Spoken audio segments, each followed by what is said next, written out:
Good afternoon. I'm Dmitry Sitkovetsky, and this is Q&A with Dima, Transformation, the Art of Reinvention in the Time of the Pandemic. We have a wonderful guest with us this afternoon, Barry Douglas, who's a wonderful friend and partner on stage and in various festivals and competitions. And he's, of course, the famous winner of the Tchaikovsky competition in the last century. That was already a while ago, but now presently he is the founder and artistic director of the Camerata Ireland, and he runs festivals and does all kinds of things, which I'm sure we will talk about. But the first question, well, first of all, welcome, Barry. Thank you, Dima. It's great to be here. Great to have you here. So the first question, which is similar to what I asked all my guests, is this. You probably never spent as much time at home as in 2020. What new have you learned about yourself during the pandemic? What has been a positive lesson from being at home? Well, I guess, Dima, like most people during this pandemic, you are forced to kind of look at yourself and your raison d'etre of life and work, and many things occur to you. And you have, of course, a multitude of emotions, some positive, some negative. For us musicians, where we depend on walking on a stage and seeing our wonderful audiences, it is a tragedy. It's a tragedy for music and culture. It's a tragedy for the audiences. Of course, I have to pin to that also, of course, the real tragedy is if you've lost someone who's near and dear to you. That is, of course, the main tragedy, and it's horrible. But for art and culture, and for us as a society, it's been life-changing, of course. And the favorite word in the UK at the moment is unprecedented, and it really is a horrible thing that happens every 100 years, it seems to me, according to the history. So for me, I think what I've had to do is like us all, we have to examine who are we and what is our function in life, you know. When it started, I had just finished a tour with Camerata. We were in Paris. We did the complete Beethoven piano concertos at Versailles. And the director of the theatre said to me, you know, we didn't think these concerts were going to happen. They were going to shut us down. But we managed to do them on the 7th and 8th of March, 2020. The next day, they shut the theatre. So we managed to play all the Beethovens. And then it was just colossal. My wife, Deirdre, and I, we walked around Versailles the next morning, on that Monday morning, and everybody was in a kind of a state of shock. It's like some bomb had gone off in the middle of Versailles. Then our tours were cancelled. The orchestra tours, my tours, and it all happened. So for then I would say another 3 or 4 weeks, I lived in denial. I said, this is going to go away. Can't be. So I just sat down and I read a couple of books, and I watched a lot of TV. I didn't practice that much because there was nothing to practice for.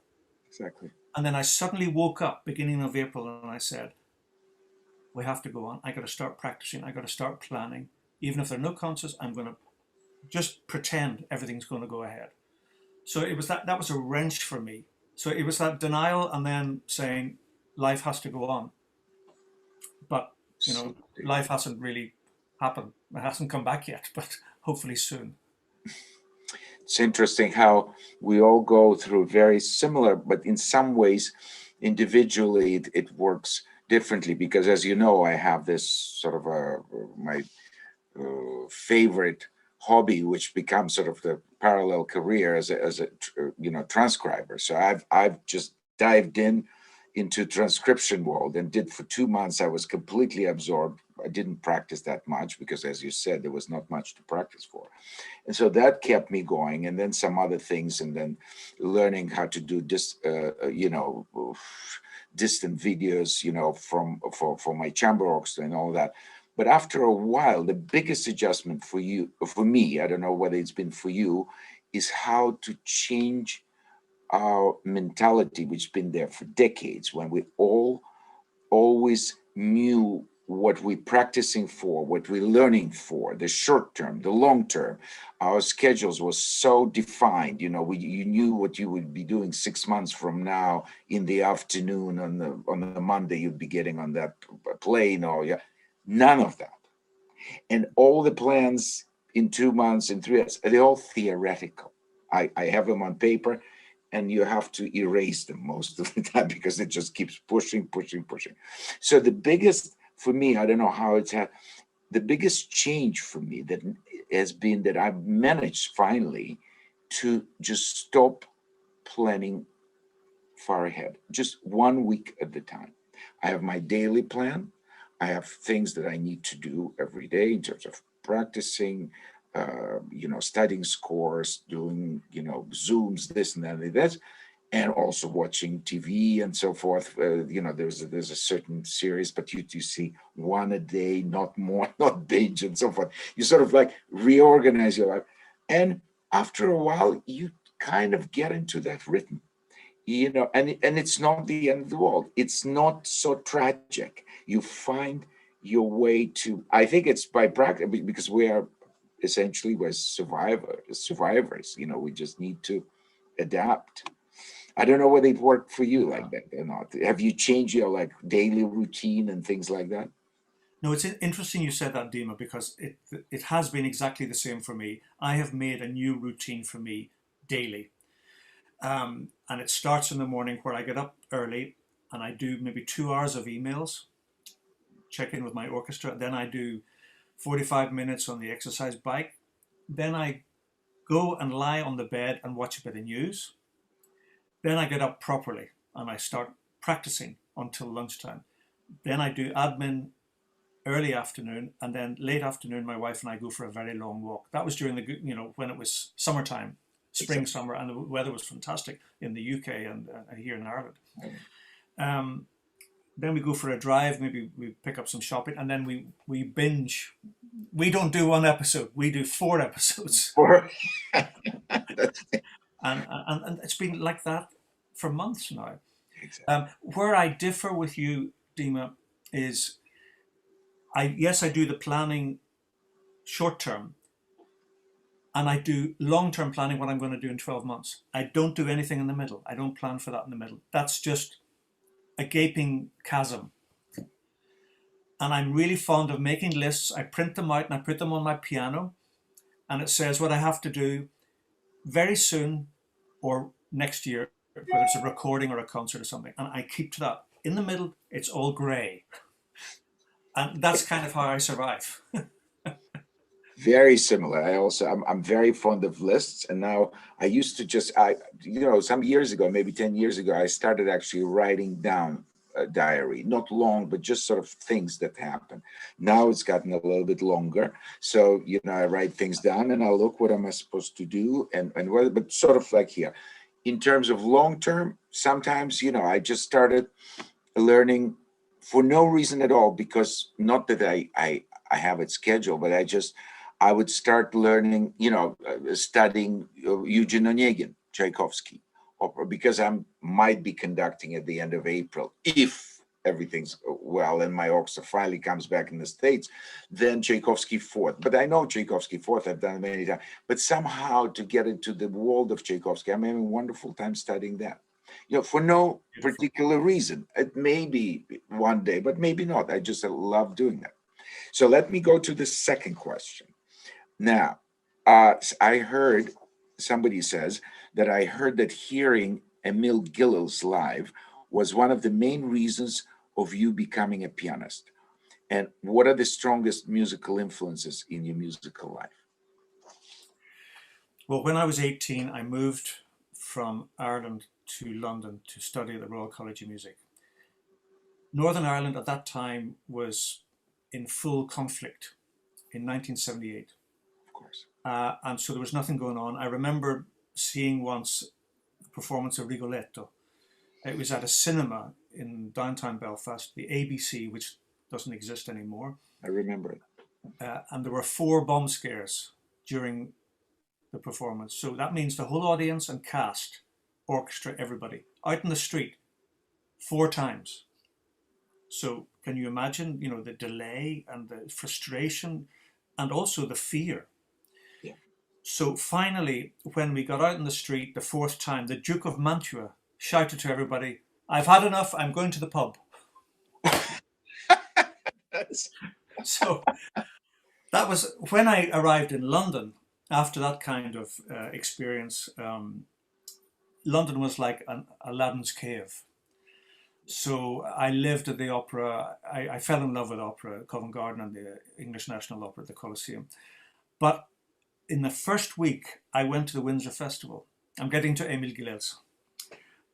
And he was playing a Schubert and Beethoven piano recital in Eton, Eton College, in the beautiful Hall of Eton.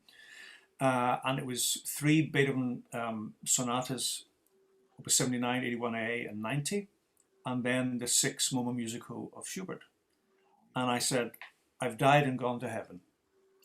His sound, the fire was there, but his sublime sound and pacing, it was magisterial.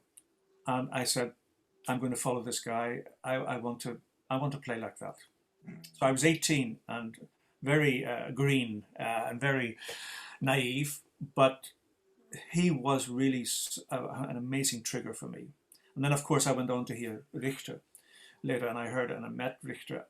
I met Gilels only once, but I met Richter many times. And I heard him mostly in France. He, of course, very different to Gilels, but so many strong roots underneath the playing and the culture of these two gentlemen.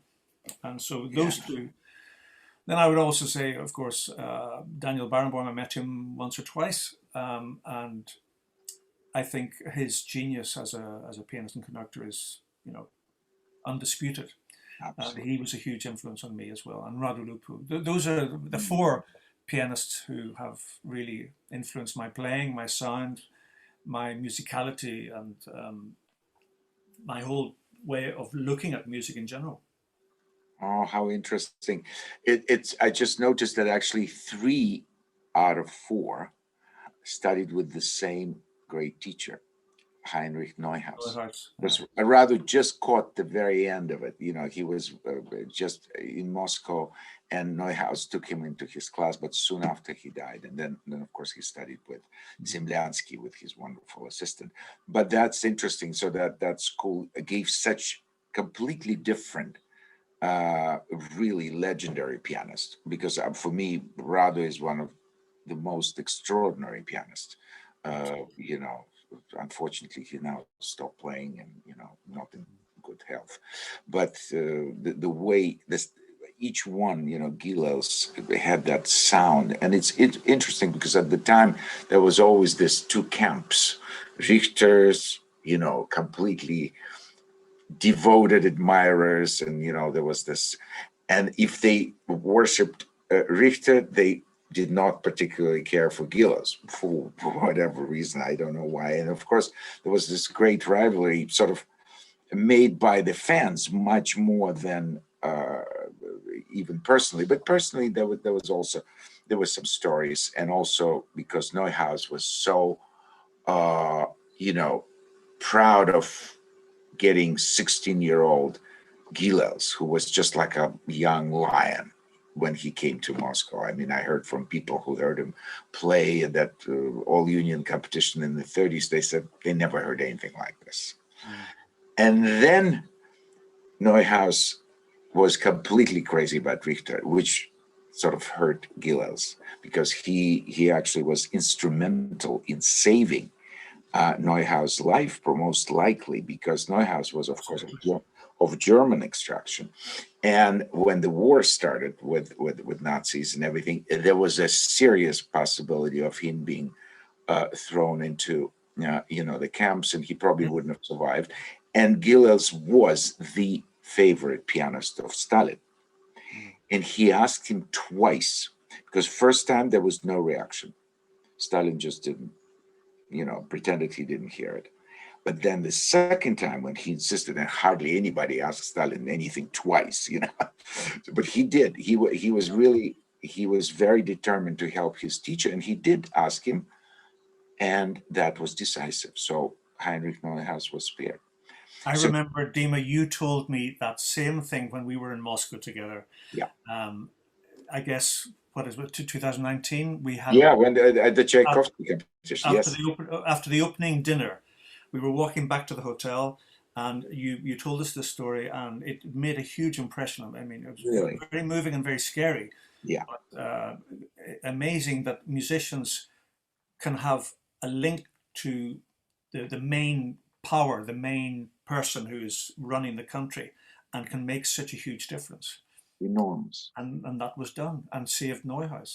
He did save him, absolutely. And then, of course, there was this big rift and all that. So that was very unfortunate. And I know way too many stories directly, for instance, from Shostakovich's widow, how that's an extraordinary story. How when Katerina Izmailova, of course, Lady Macbeth originally, and then when it was finally brought back in 63 or 60, very short time before Neuhaus passed away.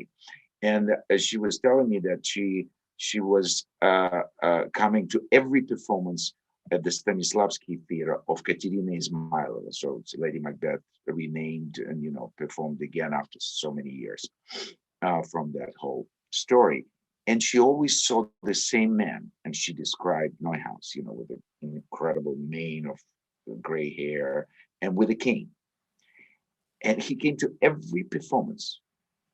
And so she didn't know him. She was not from musical circles. And she asked Shostakovich, said, Mitya, who's this very distinguished looking man? So that's Heinrich Neuhaus, but some kind of, without, much to say. And then one day she picked up the mail and she saw a postcard which started, Dear Mitya, not a day passes by when I don't regret what happened 30 years ago and this and that.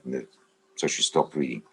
It was from Neuhaus, because at the time of the attack on Shostakovich, he wrote an article against Lady Macbeth.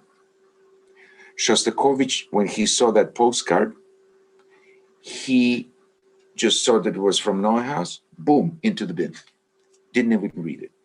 He never forgave that. The full year Neuhaus died with no reconciliation, but he came to every performance to atone his sins. So Yeah. to speak. Yeah. I mean, those were very, very,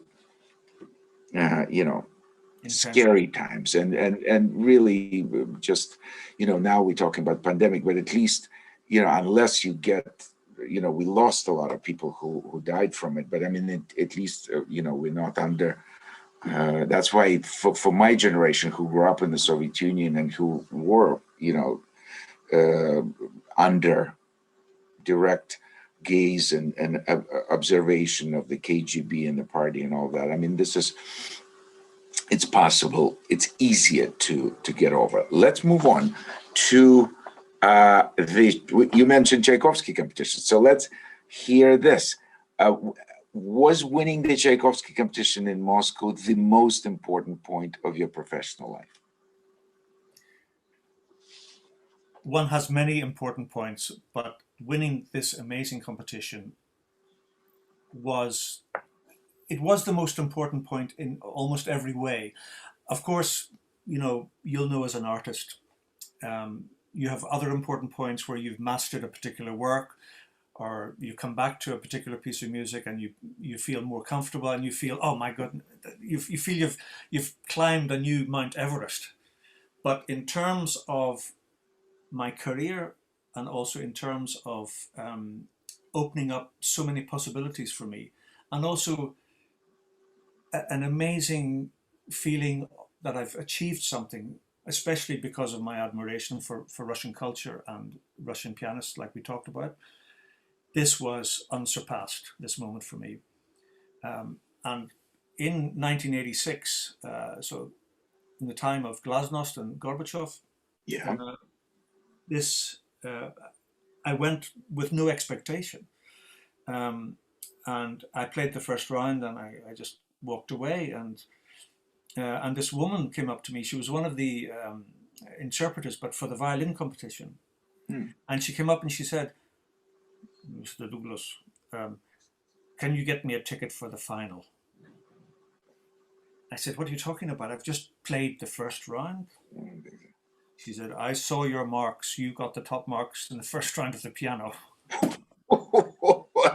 That's an inside info. So I suddenly thought maybe I'm in with a chance. Yeah, exactly. So I kept my cool, and it all happened, thank goodness. Although despite there used to be, I can't remember what the name of it is, but in Russia, in Soviet Union at that time, there was a soap which was it was black color, Right. and I was allergic to that.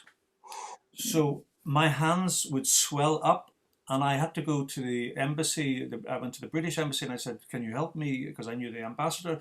And he said, look, here's some Pritin, which is an antihistamine. And so it solved the problem. But I was having my rehearsal for the final with Vasily Sinaisky.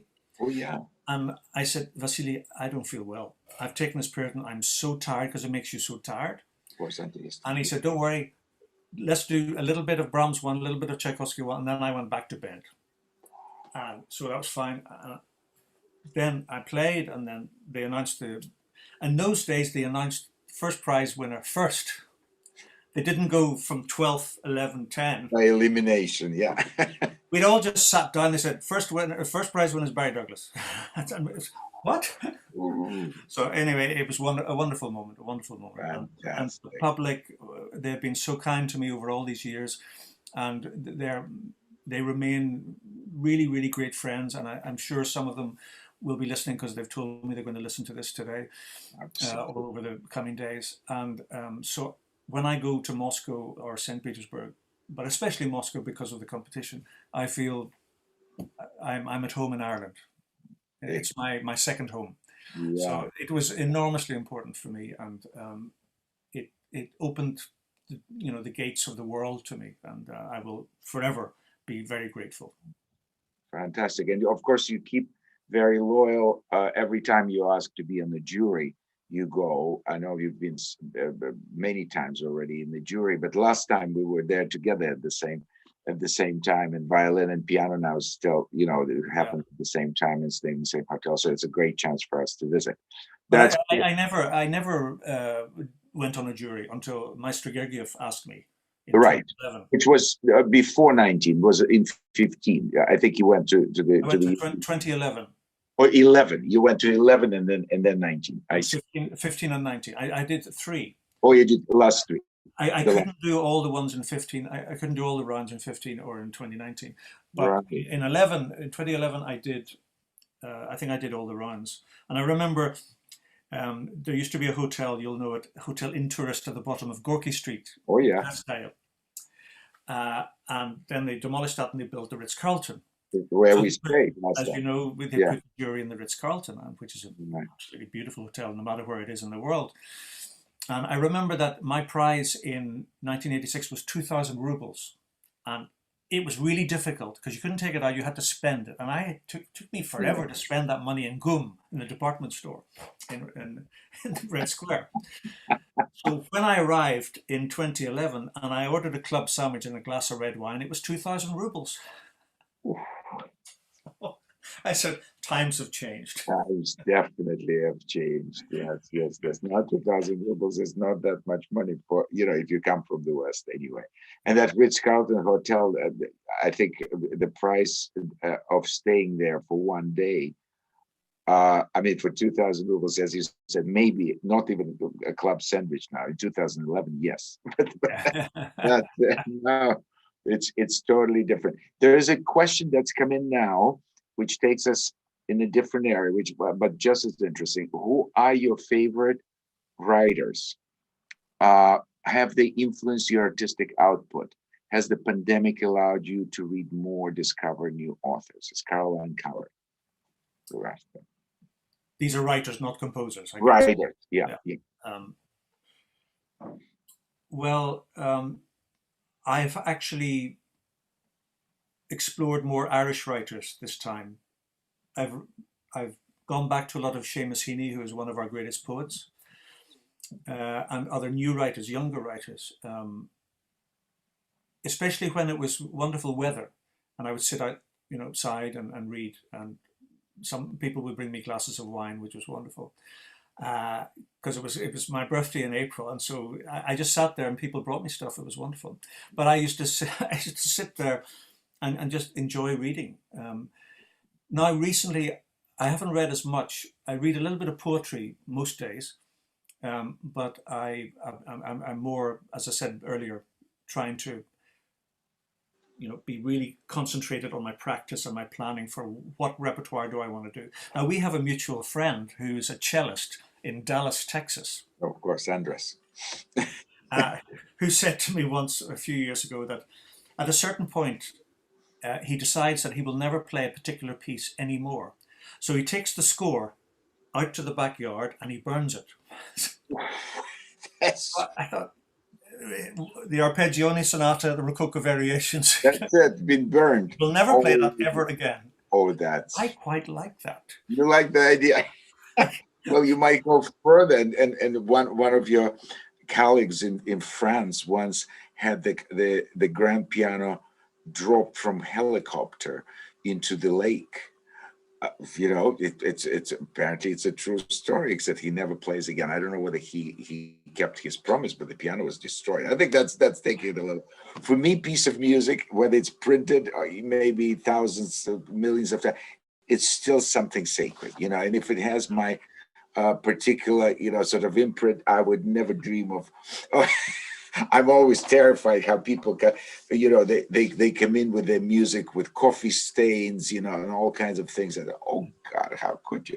But anyway, I can understand the sentiment. Yeah, he also. But I like the sentiment that you've made a decision. You've been an adult and you've made a decision. Of course. Yeah, I like that. Also, I also like that.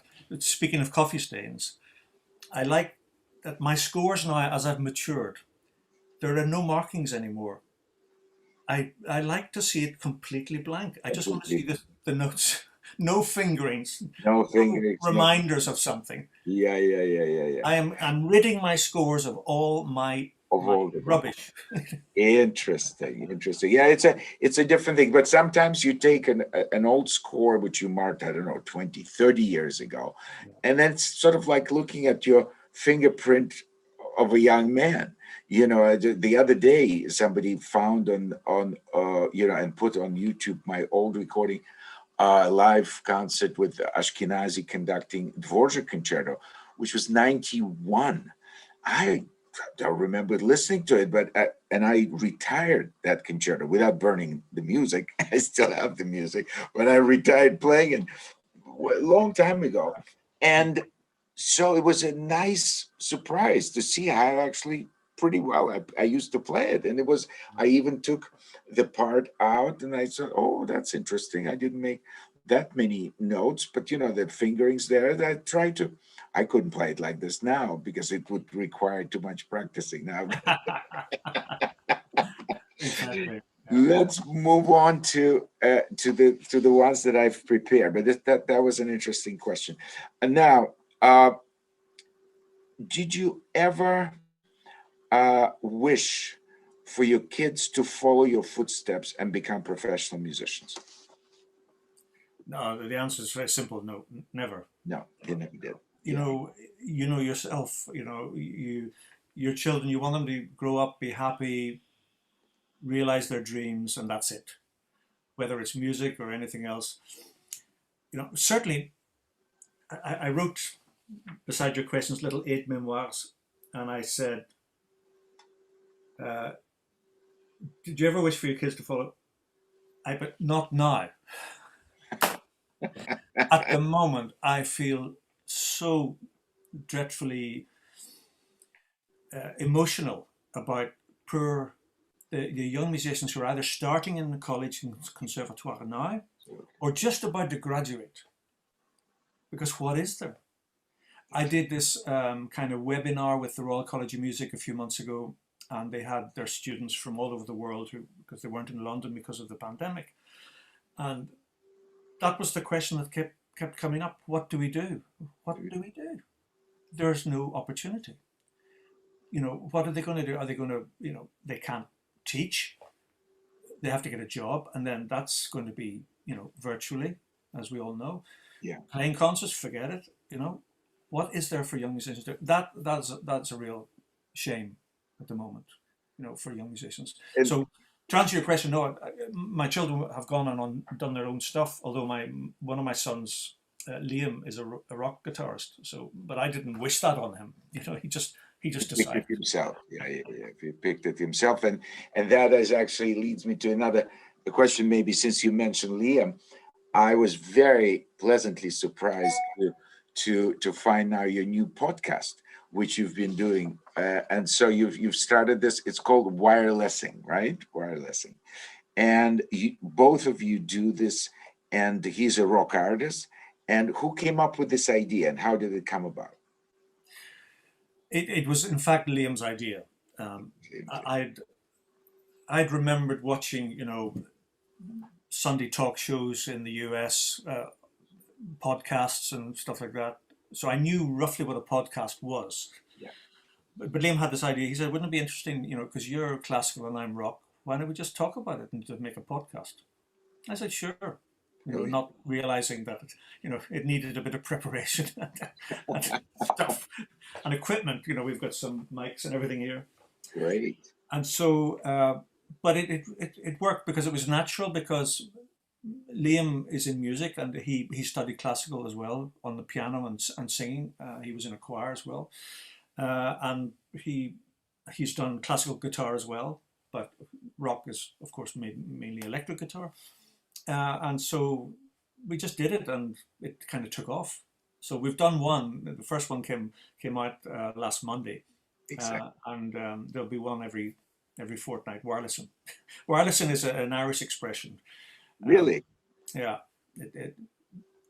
We haven't actually explained it on the podcast yet, but you'll hear it if you listen to the podcast. Yeah, so don't give the. I don't want to spoil the suspense. No, don't spoil it. But that's fascinating. I think it's a great idea, and there's so many interesting things people, creative people come up with during this time, because a lot of our lives now is only could be active online or on Zoom, being online again, and we're still in the middle of this wonderful competition, masterclass first, and then competition of Camerata Ireland, which you chair, and you kindly invited me, and I've had a wonderful time giving lessons to two very gifted violinists.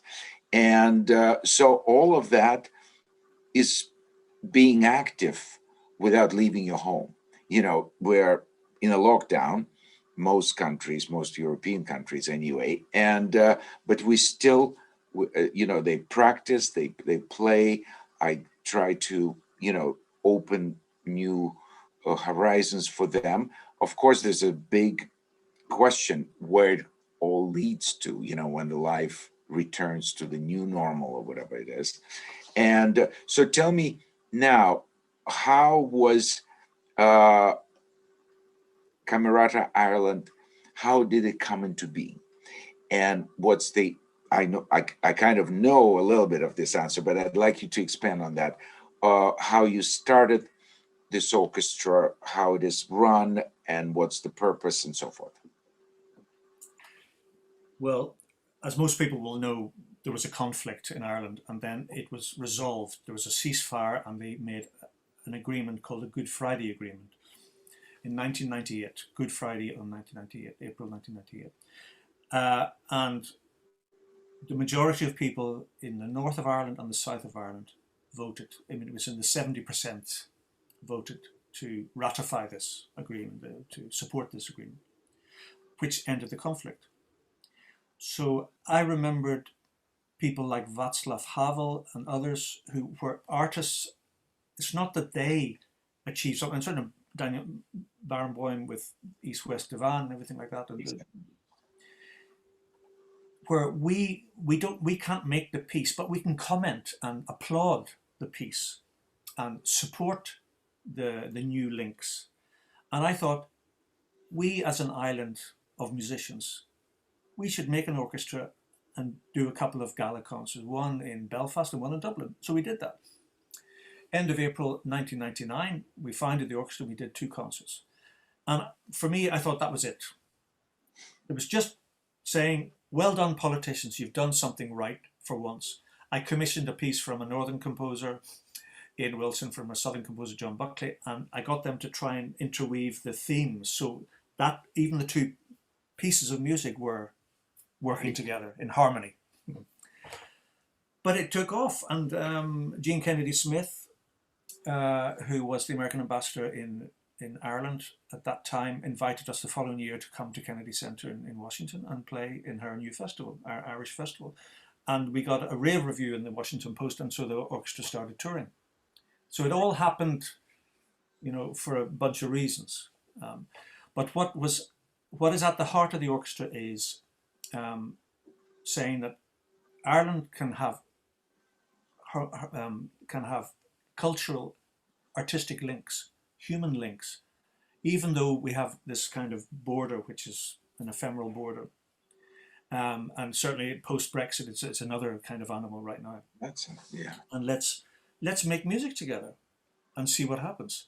And also to support new young musicians from both parts of the island, and also to promote excellence in performance. So those are the kind of three strands, and be a kind of ambassador for Ireland, north and south, all over the world. And we have the joint patronage of the Queen, Her Majesty the Queen, and the President of Ireland, which is very symbolic and a very big honour for the orchestra. So we started the festival as well, and you were alluding there to the master classes that you've kindly taken part in and followed, and you've been to the festival twice, I think, in the past, and you'll be back. And you've, you know, made music. We've been in many places, not least with your orchestra in North Carolina, and also in Moscow and in Ireland, Bantry and other places. So I think it's really important, this network of friends that make a difference for young musicians. And I think what we're doing at the moment, because it's all virtual because of the pandemic, is it's a series of masterclasses, and then we're going to meet tomorrow to talk about, you know, who could we promote even more, and to play with Camerata Ireland, which is this orchestra I'm talking about. So these are really important things for young musicians, really important things for building trust and bridges. And we all can play our part as artists, even if we can't go in and shake heads together and say, stop bloody fighting, excuse me, stop fighting. No, let's just be together. Let's just be together. And it shows again that music has absolutely no difference in you know, your political affiliation, your religion, your race, color of skin, or anything. The age doesn't matter, as long as you have that love for music and for those precious hours that we're together on stage. Nothing else really exists, and music completely unites us, and we don't need to have any difference in our opinions or whatever, you know, ways of life, or likes and dislikes of each other even, you know, because music really has that incredible invisible glue that makes us all feel as a family, as we all doing the same thing.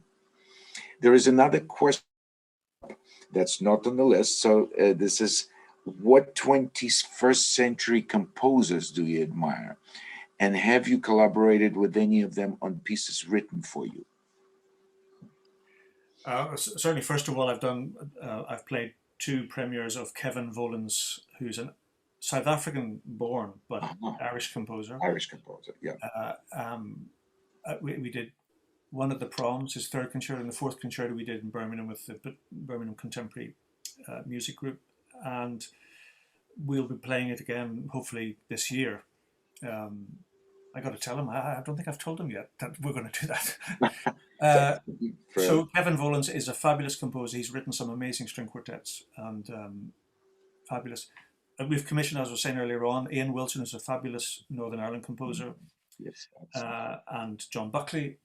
Also Jane O'Leary, who's originally from Connecticut, but she lives in Galway. She's an enormously important cultural figure in Ireland. We're just commissioning now a young Derry composer from Northern Ireland called Sean Doherty.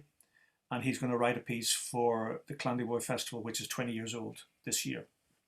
So, yes, it's really important. We need new music.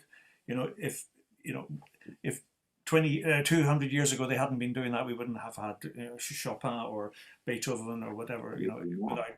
We have to ask composers to write something which means something in the day and age we are living in right now, and push back the boundaries and of expression, and means something which uplifts us and gives us a kind of a meaning and a kind of an explanation of what is all this life about. And composers and poets and playwrights and novelists and everything, they do that also, of course. Of course, and basically, the so-called classical musicians, so serious musicians, I mean, their first and foremost function really is to play new music, is to be the interpreters of the great. I mean, of course, it's lucky if you happen to be, living next to a giant like Shostakovich, like I was in the audience of the last three symphonies of the second violin concerto, and you know that you're living, in sort of in the times of the modern Beethoven kind of a figure, and plus all the others. But it's not always that way. So you always have to seek them out, and whenever they ask you, I think you would be always, open to this, because it's that is one of the most important functions. Speaking of, I remember. Sorry, yeah, Dima. Go ahead. I was recording the John Corigliano's piano concerto in St. Louis with Leonard Slatkin, and John was there. So there's the composer. He's over my shoulder. He's saying, "That's great. Maybe just try this a little bit slower, just to let it." And he's giving me tips. And then we recorded, and we did 4 concerts, and then we made the recording. And then my next concert was with another orchestra in America, and I was playing Mozart piano concerto, and I said to the conductor, "I had the composer telling me stuff last week. I wish Mozart was here today and give me a few tips on That's very good. My mother once had a interesting encounter with Shostakovich. She played his second piano concerto with him in the audience. And of course, there was always a big crowd of people. It was in Bolshoi Zal, which, of course, has all these great portraits of the past composers, from Bach to, Rachmaninoff now and so forth, but not of the living ones. So he comes backstage and congratulates her. Obviously, he was pleased. And so somebody asked my mother, said, "Bella, well, how do you feel, having a living composer in the audience and everything's well?" Of course, she said, "I was much more nervous. It would have been much easier for me if he was already one of the portraits." So there was this pregnant pause. There was a silent scene, and then of course he laughed, and he realized that it was sort of like a spontaneous. Yeah, it's much easier to in some ways, then you don't have somebody really breathing down your neck. But I wish Mozart could, yes, and sometimes you have to say, well, I think, since I've been tinkering with a lot of music of the composers who are no longer with us, and they cannot tell me whether they. And sometimes I actually I say, I'm pretty sure that if Bach was alive or Stravinsky was alive, I think he would have, because I know this and that and so forth. So you try to convince yourself that they would have approved. They like our version the best. Well, I don't even know what they do, but in my case, it would have been, they would have approved that transcription is successful and they got royalty checks. They would have approved it. Most of them would have. At least from a practical point of view. Yeah. Now, tell me, there is a very kind of serious a question here. Because you mentioned, of course, of the Brexit. You told wonderful, stories about how Camerata had great ideas behind it, but now we're in Brexit, and how does it affect your life, Camerata's touring, and other UK and Irish artists? Well, we don't know yet. This is Yeah, the thing. early days. Yeah. Yeah, they haven't sorted out if are there going to be work visas needed. Is it going to be? It's certainly going to be more administration, so that's more expensive. Touring orchestras, touring groups. Already, rock bands are talking about this. How are they going to travel around Europe? Will there be special passports needed, visas, work permits to go from Luxembourg to Belgium to if you're a UK resident or a UK passport holder? We're actually incredibly so in Northern Ireland quite fortunate because we have the right to a UK and an Irish passport. So we can, I don't know if that means that we'll be able to travel freely, but I think it will be slightly easier.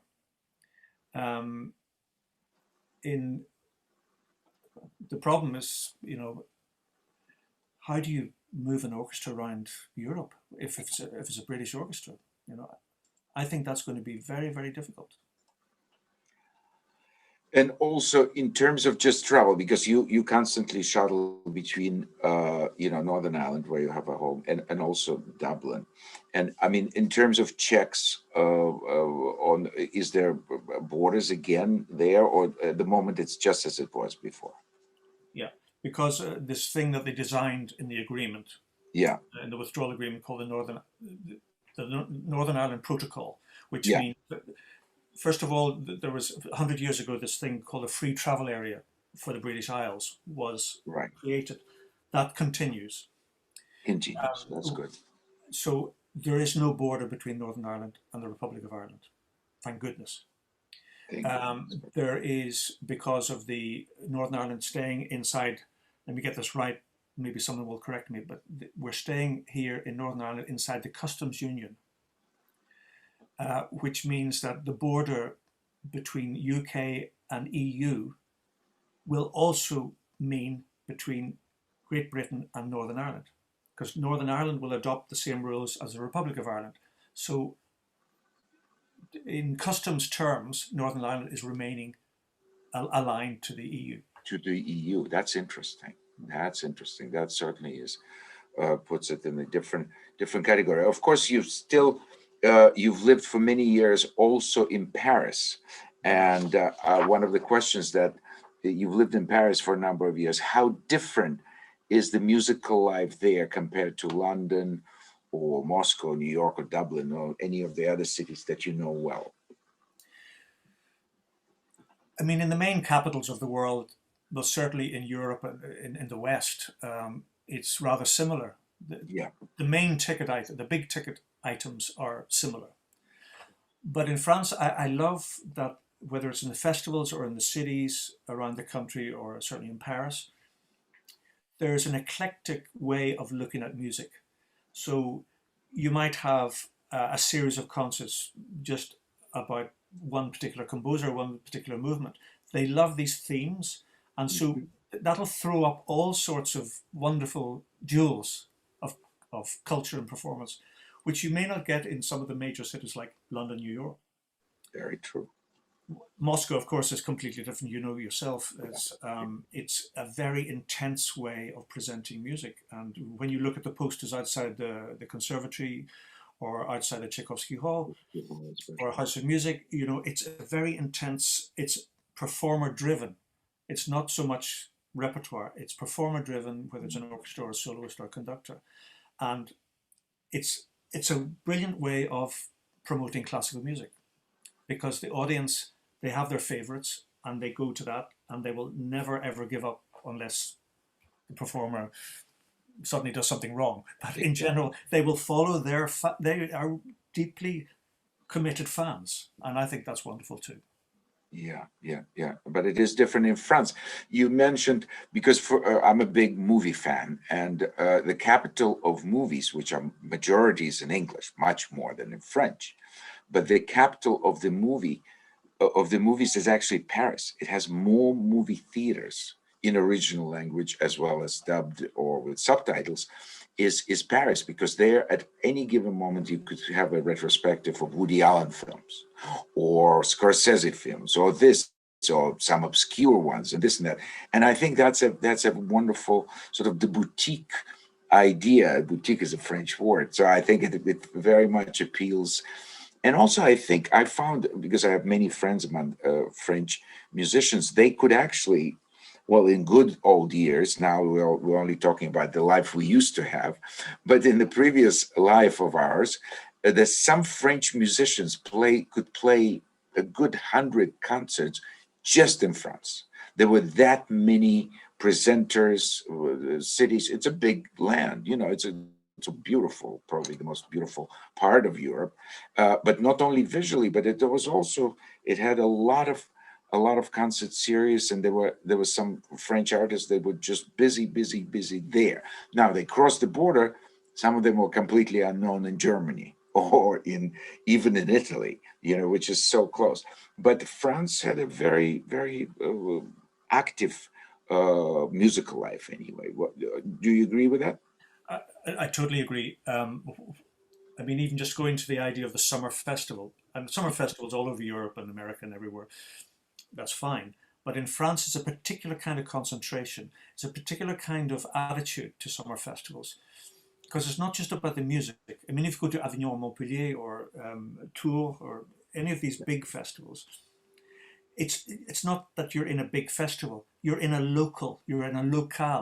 So that they will have, of course, different stages, scène, but they will also have a way of promoting a particular theme, and they will get the right people to do that, whether it's French artists or whoever, and the audience is drawn into that.